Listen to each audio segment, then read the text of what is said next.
Dans chaque famille où il y a des gens riches qui n'acquièrent pas la richesse de la bonne manière, il y en a un qui doit être sacrifié. Et dans mon cas, c'était mon père. Mon père avait une étoile brillante, mais il l'avait sacrifiée pour qu'il travaille et soit frustré, travaillant en vain. Rien de ce qu'il faisait ne se matérialisait en quoi que ce soit. Même s'il obtenait de l'argent, disons même des milliards, il ne lui fallait qu'1 jour pour tout perdre. Et plus c'était douloureux pour lui, plus la famille en profitait. Donc, il est possible de sacrifier quelqu'un sans qu'il ne meure immédiatement. Oui, sans effusion de sang. Oui, il y a des gens qui sont sacrifiés et qui souffrent sans le savoir. Ils sacrifient un aspect de votre vie. Oui, par exemple, quand ils voient que cette personne dans la famille va donner naissance à de grands hommes et femmes, ils sacrifient l'utérus de cette personne. Donc, chaque fois que la personne est enceinte, elle fait une fausse couche. Vous trouvez une personne qui vous dit « J'ai fait 10 fausses couches, j'ai fait 11 fausses couches » et vous vous dites « Quoi ?» Et chaque fois qu'elle faisait une fausse couche, quelqu'un d'autre était promu. Oui, ou la personne qui l'a ensorcelée. Oui. Et la famille prospère grâce à cela. Mon Dieu, la sorcellerie est un système d'injustice. Oui, notre Dieu est un Dieu de justice. Notre Dieu est un Dieu de justice. Il dit, moi, l'Éternel, j'aime la justice, je hais le vol et l'injustice. Et je dirigerai leurs œuvres dans la vérité. Avez-vous déjà examiné votre vie et pensé, ce ne peut pas être ma vie, ce ne peut pas être mon destin. Est-ce que vraiment là où je suis censé être? Au fond, c'est comme si une force invisible avait redirigé votre chemin, vous laissant avec l'impression de vivre le destin de quelqu'un d'autre. Vous le ressentez au plus profond de votre âme. Une certitude que vous étiez destiné à prospérer, à atteindre des sommets plus élevés et à vivre le rêve que vous aviez autrefois imaginé si clairement. Au lieu de cela, vous vous retrouvez coincé, tournant en rond, piégé dans une boucle frustrante dont il semble impossible de sortir. Imaginez-vous vous réveiller chaque jour en réalisant que vous ne faites que patauger dans une mer sans fin de stagnation. Vous essayez de progresser en faisant un pas en avant, mais c'est comme si quelque chose d'invisible vous tirait 2 pas en arrière. Nuit après nuit, votre sommeil n'offre aucun répit, juste des rêves récurrents et vifs qui vous laissent perplexes. Les mêmes visions se répètent encore et encore. Des quartiers anciens que vous avez quittés il y a des années, des écoles dont vous avez obtenu votre diplôme il y a longtemps. Ces rêves sont si persistants qu'ils font partie de votre routine. Vous vous réveillez en secouant la tête, vous demandant ce qu'ils pourraient bien signifier, mais leur signification reste hors de portée, comme de la fumée qui s'échappe entre vos doigts. Mais ce ne sont pas seulement les rêves, n'est-ce pas? C'est aussi votre vie éveillée. Le travail pour lequel vous êtes le plus qualifié finit par échoir à quelqu'un d'autre. Les affaires dans lesquelles vous avez tout mis s'effondrent toujours à la dernière minute. Financièrement, vous n'êtes pas seulement fauché, vous survivez à peine. Et quand vous parvenez à gagner un peu d'argent, des urgences étranges ou des crises soudaines semblent toujours tout dévorer. Vous poussez plus fort, priez plus longtemps et travaillez sans relâche, mais rien ne change. C'est comme si un plafond invisible était fermement pressé au-dessus de vous, vous retenant, peu importe à quel point vous vous battez pour briser cette barrière. Vous le sentez? La stagnation vous entoure comme un brouillard épais et suffocant. Le rejet est devenu un compagnon constant, rôdant dans l'ombre de chacun de vos mouvements. Vous avez crié à Dieu, êtes allé à l'église et avez fait tout ce que vous saviez faire, mais rien ne change. Aucune porte ne s'ouvre, aucune percée ne vient. C'est épuisant, décourageant et profondément déroutant. Mais laissez-moi vous demander quelque chose. Et si ce n'était pas juste de la malchance? Et si ce n'était pas une série de déceptions aléatoires ou d'événements malheureux? Et si ce que vous vivez était bien plus sinistre? Et si votre destin avait été volé? Je sais à quoi cela ressemble. Cela peut sembler farfelu, voire absurde, comme l'intrigue d'un thriller invraisemblable. Beaucoup de chrétiens rejetteraient cette idée en disant Ce qui est à moi est à moi. Satan ne peut pas y toucher. Mais voici une vérité que vous ne voudrez peut-être pas entendre. Dieu lui-même nous avertit, « Mon peuple périt par manque de connaissance. » Que vous le croyez ou non, chaque personne née dans ce monde vient avec une étoile, un marqueur divin de votre but et de votre destin. Ce n'est pas qu'un langage poétique, c'est une réalité spirituelle profonde. Même le monde séculier reflète cette vérité. Pourquoi pensez-vous que les célébrités sont appelées des stars? Hollywood, un lieu imprégné de symbolisme et de sous-entendus spirituels, connaît cette vérité. Le royaume des ténèbres le sait aussi, et il l'exploite à leur avantage. Toujours pas convaincu? Laissez-moi vous rappeler quelque chose de remarquable. Quand Jésus-Christ est né, les premières personnes à reconnaître son arrivée n'étaient pas des prêtres ou des leaders religieux, mais des astrologues de l'Est. Les mages ont vu son étoile dans le ciel et ont su qu'il était destiné à la grandeur. Votre vie n'est pas une série aléatoire d'événements. Ce n'est pas un accident cosmique. La vie est profondément spirituelle et tout ce que vous voyez dans le monde physique a des racines dans le domaine spirituel. L'ennemi prospère en vous gardant inconscient de cette vérité. Il veut que vous croyiez que c'est simplement ainsi que la vie est. Mais je suis ici pour vous dire que ce n'est pas le cas. Il y a une raison à la stagnation, au rejet et aux rêves récurrents. La question est, êtes-vous prêt à découvrir la vérité et à reprendre ce qui vous revient de droit? Aujourd'hui, nous tirons le rideau sur un sujet que peu osent aborder. Nous plongeons profondément dans le monde caché des destins volés, le mystère des étoiles spirituelles et les forces invisibles qui travaillent sans relâche pour vous empêcher d'atteindre le but que Dieu vous a donné. Si vous avez déjà eu l'impression d'être coincé, constamment rejeté, ou que peu importe à quel point vous essayez, rien ne semble fonctionner, alors c'est la vidéo que vous attendiez. Mais ce n'est pas qu'une question d'information, c'est une question de transformation. Restez avec nous jusqu'à la fin, car aujourd'hui n'est pas juste un autre jour, c'est le début de votre percée. Votre délivrance commence ici. La guérison de votre âme commence maintenant. Ne manquez pas cette chance de récupérer ce qui a été volé et de marcher hardiment dans le destin que Dieu a préparé pour vous. Avant d'aller plus loin, prenez un moment pour cliquer sur le bouton « J'aime » pour me faire savoir que vous êtes prêt à vous libérer de toute limitation qui vous retient. Ensuite, tapez cette déclaration puissante dans les commentaires. Je réclame mon destin au nom puissant de Jésus-Christ. Ce que vous êtes sur le point de découvrir pourrait tout changer. À la fin de cette vidéo, nous prierons ensemble et ferons les premiers pas pour récupérer ce que l'ennemi vous a volé. Maintenant, entrons dans l'histoire glaçante de l'ex-sorcière Erika Mukisa, qui vous laissera sans voix. Préparez-vous à un récit captivant et révélateur, alors qu'elle dévoile la vérité choquante sur la façon dont l'étoile et le destin de son propre père ont été volés par les personnes même en qui il avait le plus confiance et qu'il aimait le plus.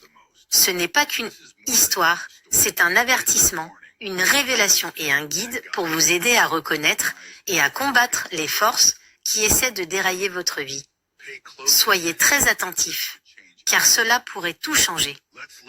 Écoutons Erika Mukisa dévoiler les couches de trahison et d'obscurité spirituelle qui ont englouti sa famille. Ce n'est pas qu'un témoignage, c'est un puissant réveil aux batailles invisibles que beaucoup endurent en silence, souvent sans en comprendre la cause profonde. Une fois que le clip sera terminé, nous prendrons un moment pour réfléchir à sa signification plus profonde, en nous basant sur des exemples des Écritures, et nous explorerons les leçons qui changent la vie qu'il révèle. Ne partez pas, ce voyage vers la vérité, la délivrance et la restauration est un voyage que vous ne pouvez pas vous permettre de manquer. Ensuite, ma grand-mère a mentionné à mon grand-père. J'ai entendu qu'Emma achetait une machine et qu'il commence maintenant à gagner de l'argent grâce à sa femme. Il détestait ma mère avec passion. Donc, il a acheté une machine, il commence à couper du bois et il va commencer à progresser. Et c'est dangereux pour nous tous. Parce que sa progression signifierait leur dégradation. Car il l'avait ensorcelé. Oui, c'est la nature du contrat. Quand l'un souffre, les autres prospèrent. Oui. Donc, ma grand-mère a appelé mon grand-père et a dit, et il ne s'est même pas arrêté là. Il veut commencer avec un de nos arbres, Hassan, il veut le couper pour le bois. Et mon grand-père a dit, comment ose-t-il? Pense-t-il que son sauveur blanc le sauvera cette fois? Il se moquait de Jésus. Il a dit cela, et il riait intimement avec ma grand-mère.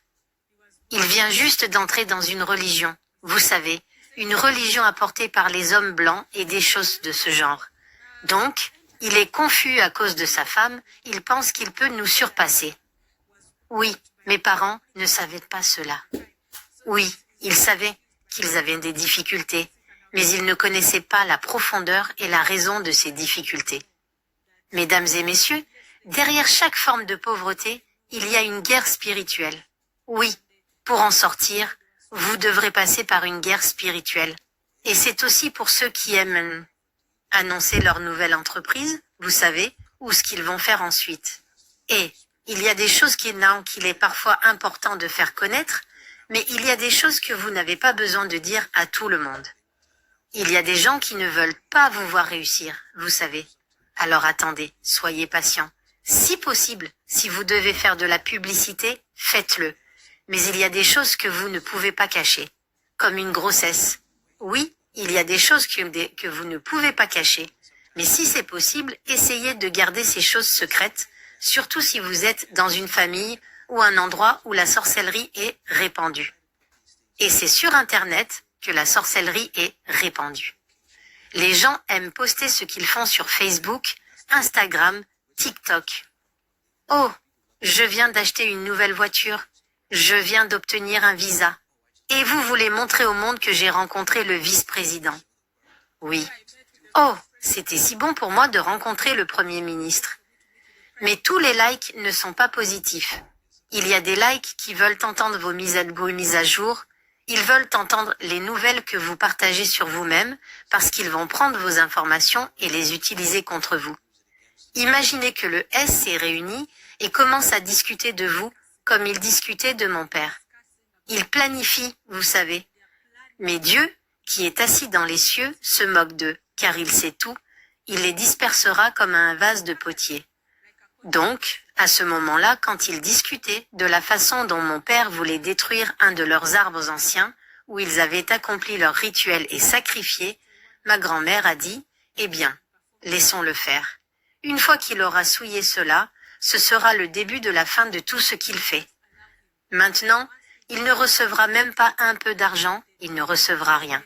Donc, mon grand-père a dit, maintenant, que faisons-nous? Ma grand-mère a dit, commençons à appeler son esprit et à le convoquer ici. Immédiatement, il l'a convoqué. Oui, il viendra frustré et roulera sur l'herbe, et il pleurera en me disant, maman, s'il te plaît, bénis-moi, je suis fatigué de souffrir. Je lui donnerai une tasse de thé que j'ai mélangée avec des herbes, et ce sera le début de sa fin. Imaginez, c'est une personne née de nouveau.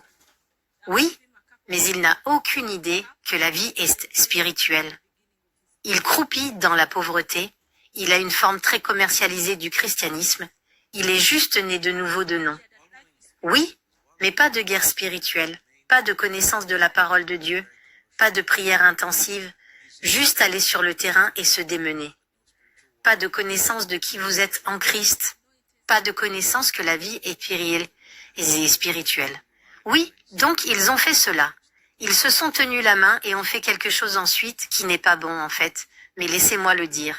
Ils ont aussi commis l'inceste. Oui, parce que l'esprit du grand-père doit s'unir à l'esprit de la grand-mère. Les esprits doivent joindre leurs forces. Oui, et c'est ainsi Je pense que dans le royaume des ténèbres, la fornication est destinée à échanger des esprits. Oui, donc quand les jeunes gens, ou juste les gens en général, forniquent, commettent l'adultère ou quoi que ce soit, ils ne réalisent pas qu'ils font quelque chose que les sorciers font. Oui, donc en gros, ils opèrent comme des sorciers aveugles. Ils ont des liens d'âme qui ont facilité l'échange d'esprits. Vous ne savez pas avec quel esprit vous dormez. Oui, l'échange de malédictions générationnelles. de problèmes. Donc, si vous aviez des problèmes, maintenant vous avez ajouté des problèmes en plus, des problèmes spirituels. Oui, oui. Donc, une fois que cela s'est produit, cela a pris environ 1 heure. Et j'ai vu mon père arriver au village. Nous ne l'avions pas invité, il n'avait pas prévu cela, personne ne l'avait appelé au téléphone, personne ne l'avait appelé. Il n'y avait pas de téléphone portable, vous savez, il y avait ces téléphones fixes, mais peu de gens en avaient. Mon père n'en avait même pas. Ils avaient ces téléphones fixes. Oui, donc nous avons juste vu mon père arriver, et il a commencé à rouler sur l'herbe comme il l'avait dit, et ma grand-mère a pris un tapis pour lui et a dit « Non, mon fils, tu n'as pas besoin de rouler, assieds-toi sur ce tapis et dis-moi quel est le problème. » Maman, je suis fatiguée de souffrir, je travaille vraiment dur et je n'obtiens rien. Maman, s'il te plaît, bénis-moi s'il y a quelque chose, bénis-moi. Alors elle a dit « D'abord, bois ce thé, puis je te bénirai. » Elle a donc donné à mon père du thé mélangé avec des herbes. Je voulais lui dire « Mais les choses que j'avais vues et qu'il m'avait dit de garder, ma grand-mère se transformant en chat. » Et je me disais « Et si je disais à mon père et que je me transformais en serpent aussi ?» Ils avaient dit que j'avais un esprit de serpent. Vous savez, en tant qu'enfant, j'étais effrayée de parler. Donc, quand mon père a bu le thé, ma grand-mère a dit à mon père « Alors, quand comptes-tu venir couper cet autre arbre ?» J'ai demandé à mon père « As-tu vraiment besoin de couper cet arbre ?» Je lui posais la question parce que je voulais qu'il change d'avis, mais je ne pouvais pas lui dire qu'ils avaient tout planifié. Il a dit « Oui, je dois le couper, parce que tous les autres arbres, je dois les acheter, mais celui-ci est sur notre terre, donc je peux commencer avec celui-ci, obtenir du capital, et ensuite être capable d'acheter d'autres arbres et de les couper. » J'ai dit « Es-tu sûr de devoir le couper maintenant ?» Ma grand-mère a dit « Va à la maison, laisse les adultes discuter. » Elle voulait qu'il le coupe pour qu'il soit fini. Oui, donc mon père a continué, ma grand-mère l'a soutenu dans cela, et ils sont allés voir l'arbre. Avant que mon père n'arrive, il n'a pas trouvé mon grand-père. Ce qui s'est passé, c'est que quand mon père était en route, ma grand-mère a dit à mon grand-père « Il arrive presque, alors assure-toi qu'il ne te voit pas, selon le rituel. Utilise l'autre chemin, la zone de brousse, pour qu'il utilise cet autre chemin. » Et mon grand-père a fait cela. Je l'accompagnais parce que chaque fois que je l'accompagnais, il me donnait un peu d'argent en tant qu'enfant et j'allais acheter des bonbons. Cette fois, je l'ai suivi jusqu'à un endroit où il a dit « Sois une bonne fille, obéis à ta grand-mère, ne te comporte pas mal, ne dis pas des choses que tu ne comprends pas. Si tu as une question, attends que ta grand-mère soit seule et demande-lui. » Et il m'a donné un peu d'argent. Quand il m'a donné l'argent, il est parti. Ma grand-mère, je l'ai suivie parce que maintenant j'étais curieuse, je voulais voir tout ce qui se passait, surtout quelque chose concernant mon père. Que faisait-il? Et quand il est allé au même endroit où ma grand-mère s'était transformée en chat, il s'est transformé en léopard et a disparu. Il m'a regardé et a disparu. Donc, au moment où mon père est arrivé, j'avais trop vu.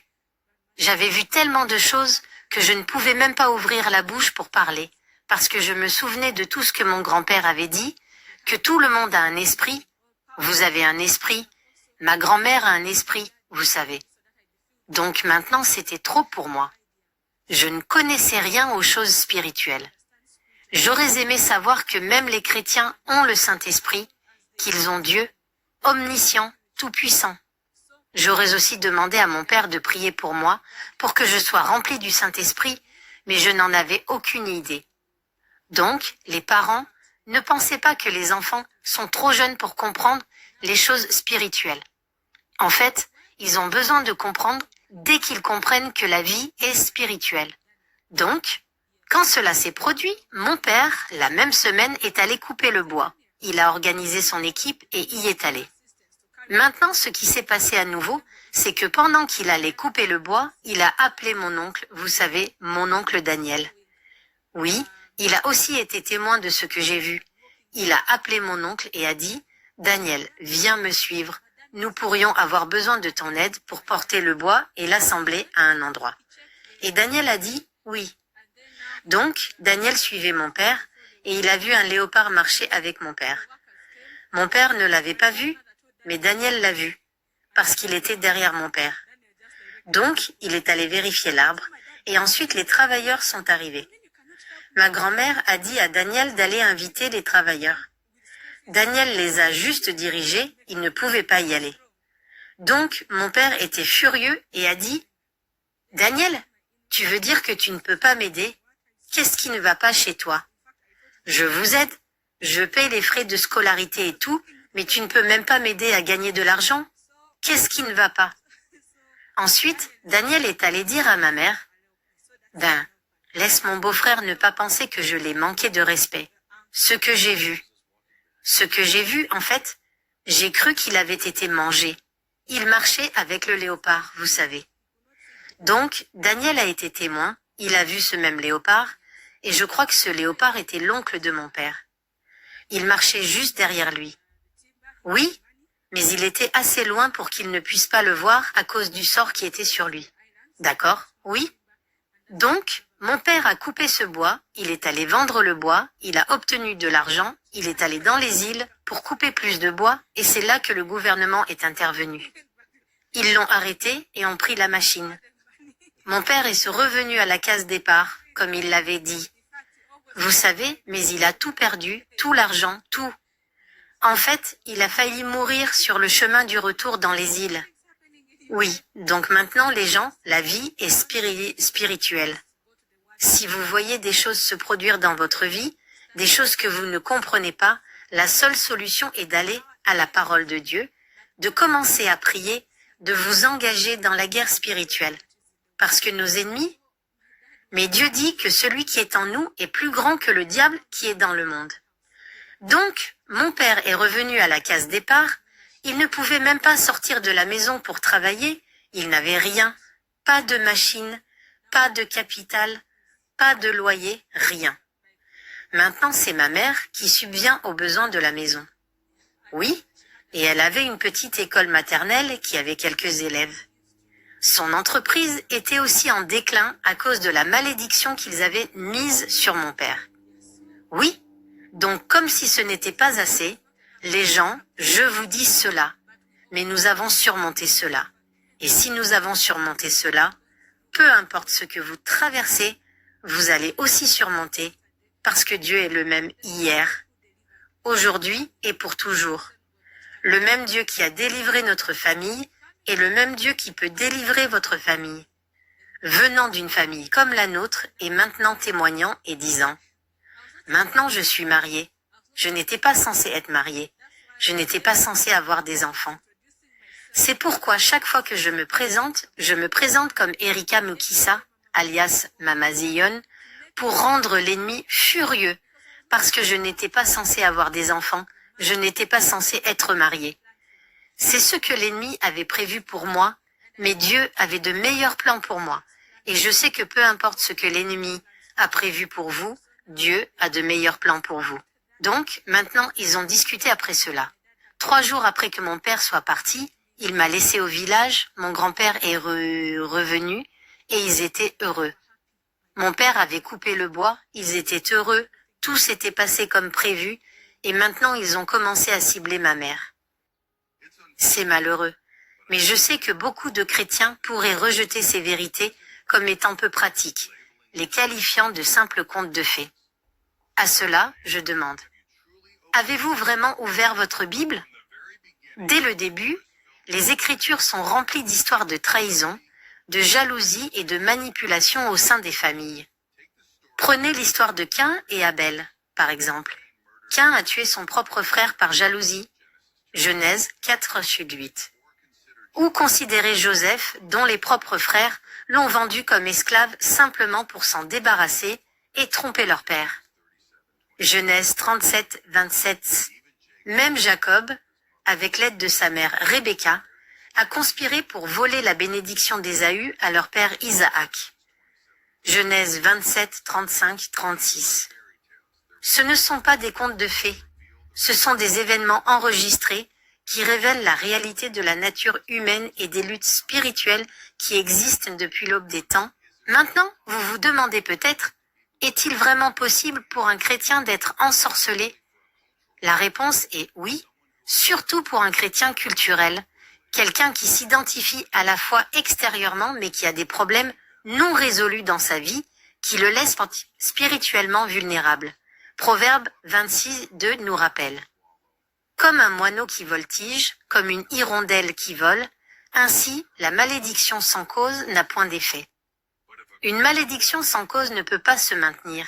Mais si une malédiction prend effet, c'est un signe que quelque chose dans la vie d'une personne a fourni un terrain légal pour qu'elle fonctionne. Les questions spirituelles fonctionnent sur des légalités. Les sorciers, les sorcières et les pratiquants de l'occulte comprennent cette réalité, souvent mieux que beaucoup de chrétiens. C'est pourquoi Osée 4:6 avertit « Mon peuple périt par manque de connaissances. L'ignorance du domaine spirituel ne vous protège pas, elle vous rend vulnérable. Si vous ne prenez pas le temps de comprendre comment les lois spirituelles fonctionnent, vous vous mettez en danger. » Laissez-moi partager un moment de clarté personnelle qui m'a aidé à comprendre cette vérité. J'ai traversé une saison de frustration sans fin, d'opportunités brisées, de relations tendues et même de rêves récurrents qui me laissaient sans repos. À l'époque, je l'ai mis sur le compte de la malchance ou de simples coïncidences. Mais pendant une étude biblique, je suis tombée sur l'histoire de Balaam, Nombre 22-24. Il a essayé de maudire les Israélites, mais n'a pas réussi parce que la protection de Dieu était sur eux. Pourtant, quand Balaam a conseillé aux femmes moabites de séduire les Israélites, les entraînant dans la fornication et l'idolâtrie, les Israélites ont attiré le jugement sur eux-mêmes. Nombre 25:1-3. Cela a été un électrochoc pour moi. J'ai réalisé comment de petits compromis apparemment insignifiants pouvaient créer des ouvertures pour que l'ennemi travaille contre nous. Erika Mukiza et son mari ont partagé des idées similaires, en particulier sur les conséquences spirituelles de la fornication. Ils ont expliqué comment la fornication lie les âmes ensemble, créant des ouvertures spirituelles qui invitent tant le jugement et même les malédictions. Quand les Israélites se sont engagés dans l'immoralité sexuelle avec les femmes que Dieu avait interdites, ils sont tombés sous le même jugement que les adorateurs d'idoles. Mais la fornication n'est pas la seule porte que l'ennemi utilise. Satan nous étudie attentivement, cherchant des vulnérabilités telles que les commérages, l'amertume, l'offense, le manque de pardon, ou même les paroles imprudentes. L'ennemi ne se bat pas loyalement, il se bat stratégiquement. Il connaît vos faiblesses mieux que vous. Si vous laissez même une petite ouverture, il l'exploitera. C'est pourquoi les Écritures nous appellent à la vigilance. 1 Pierre 5:8 avertit « Soyez sobres, veillez. Votre adversaire, le diable, rôde comme un lion rugissant, cherchant qui il dévorera. » J'ai appris cela à la dure.